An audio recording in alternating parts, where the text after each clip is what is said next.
of these.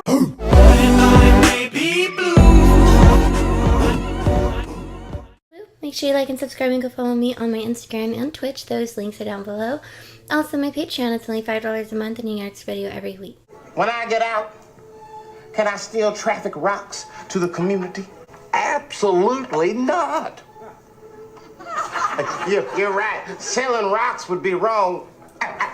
Today, I'm going to be watching a video on Bill Burr, and it's called I Got Flicked. Yeah. You know what's hilarious about sexual assault?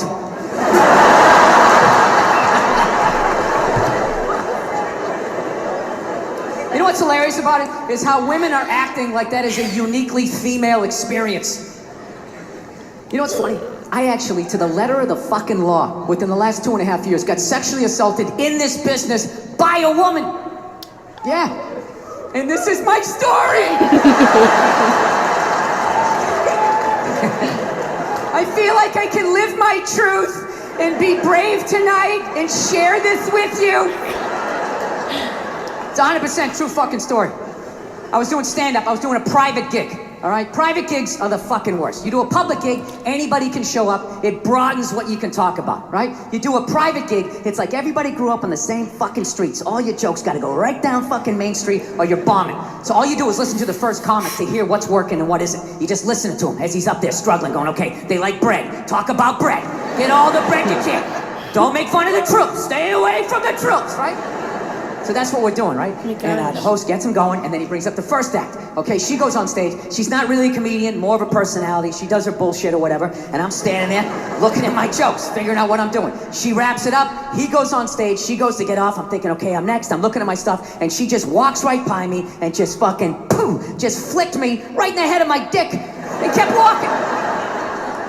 Like it was nothing. Just fucking pow, and just kept... I couldn't fucking believe it. I know what you're thinking. You're like, oh, was this a friend of yours? Was she flirting with you? Was this a joke? None of the above. You know what it was? I swear to God, it was like a bully vibe. Like she was trying to get in my head. Like, there you go, you little red dick. Poof, follow that. And she just kept walking. Gosh. Dude, my first thought as I saw her walking away, I just wanted to punch her in the back of the head as hard as humanly possible. Like literally make her leave her shoes, you know? But the other side of my brain's like, oh no, dude, you can't do that. You can't do that, it's a woman. And it's just spitball. Well, fucking boot her in the ass then. Boot her in the ass. Can't hit her, dude. Can't hit her, it's a woman. Well, fucking tell somebody. Tell somebody. And all I'm thinking is like, dude, I'm a guy. Can't fucking tell anybody. Nobody gives a shit what happens to a guy. Oh my God. I'm gonna walk up to another man and be like, excuse me, sir, but she just flicked me in my pee-pee and I didn't like that one bit. No, sir, I didn't like that at all. No, I didn't. All the guy's gonna be like, dude, if she did that to me, I would've taken my balls out too. Be like, fucking flick both of these fucking sports bar up top, Super Bowl. Right? Oh my God. That's all I would've got, right? So now I'm standing there, I'm waiting to go on stage. The dude's doing my intro. I can't. I like him so much. Okay, so I love how he started it off and how he said that, you know what's funny about this subject? Like, it's just interesting. It's a really, really, like, risky thing for anyone to say, and I think that's why it makes even comedians more funny, because they're one of those people who have like that ticket where they can just say something, not really have to worry about it oftentimes, because if you're a fan of Bill Burr, you already kind of know what to expect. So if you really don't like it, it's kind of on you. But yeah, after that, I really like how he describes the story. Yes, the audacity of that woman, like, if this is really a real story and it happened just like that, that's awful. And I mean, I don't personally think that there's, you know, it's like funny when women get away with stuff, but serious when men do it, you know, so people do have double standards, and that's really unfortunate. I also didn't know what to expect whenever I read I Got Flicked. I really don't try to look into them anymore because they're always something that I never even thought of, but now I understand pretty closely. And I like how he even named it. He was like in her head and describing what she must have been thinking, like, oh, okay, hey, Little Red, and he pretended that she called it Little Red thing, and I just found that even more funny because he's a redhead and he always associates everything with him as that. Up top, Super Bowl, right? That's all I would have got, right? So now I'm standing there, I'm waiting to go on stage, the dude's doing my intro, I'm trying to think about jokes about bread, and the tip of my dick is still stinging. This is the world I'm in. And right as he's gonna bring me on, all of a sudden she came walking out, because she was gonna go back out to her fucking car, and that's when my brain started firing up again with some ideas. Started thinking shit that I had never thought before in my life, going like, dude, there she is, flick her in the box. Do it, man. Equal rights. She did it to you. You do it back to her. It started making sense. Like, yeah, fuck that. You flick my dick. I'm gonna flick your clit. That's right. I'll fucking hit the man in the boat. I'll drop down. Uppercut to the bush. Fuck this shit. Think I'm the kind of person who just can flick my dick and walk away like it ain't shit, right? And it was making sense till right when she got there. Finally, I just started thinking of all the sporting events I had watched. And I realized that the referee only sees the retaliation. He never sees the first aggression. And then you have to go to the yellow card, whatever the fuck you people do over here, right? You go to the penalty box. So I let her go, and I went out on stage, I did my shit. But here was the thing, for the next 3 fucking days, I'm driving around LA, and I'm losing my fucking mind. You know, I'm driving, fucking screaming at the windshield, saying all this shit that I wanted to say, but didn't say it in the moment, you know? And it wasn't because, this is the thing, it wasn't because she touched me, you know what I mean? I don't give a fuck about that, all right? You know, when I was a kid, I had a paper route, and I was an altar boy, you know? Yeah. You're gonna have to do a little bit better than flick my dick over my jeans and my underwear. It's like, are we gonna do this or what? Like, what is Gosh! It's the fact that she thought she could bully me. So after like fucking 3 days of this shit, I had a splitting headache, and I started realizing, like, wait a minute, she's winning this thing.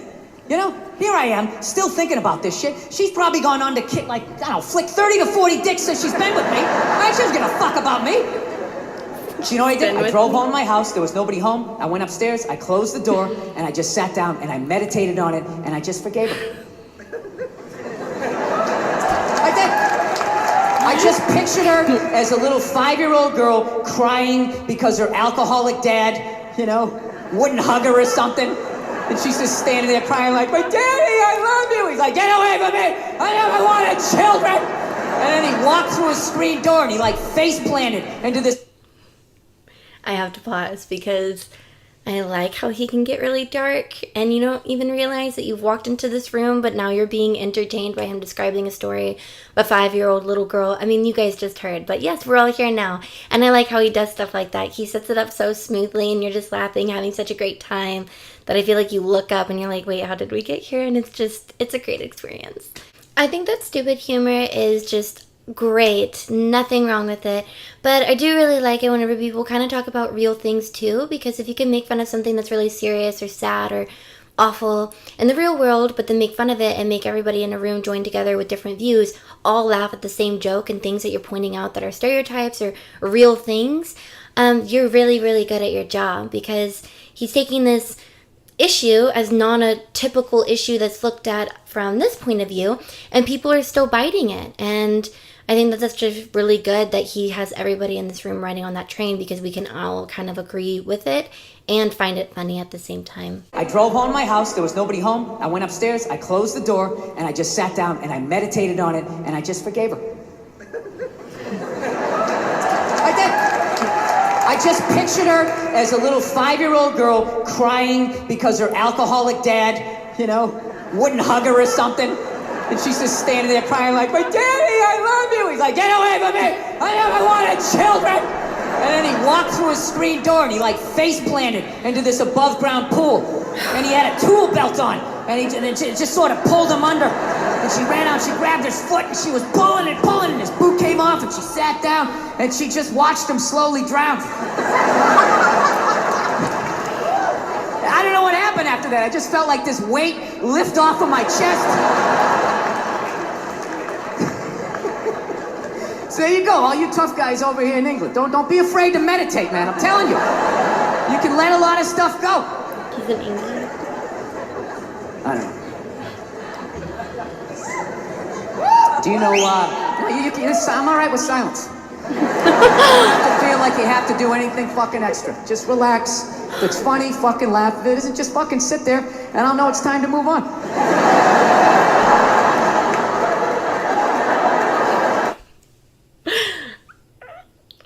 I would be the audience member too.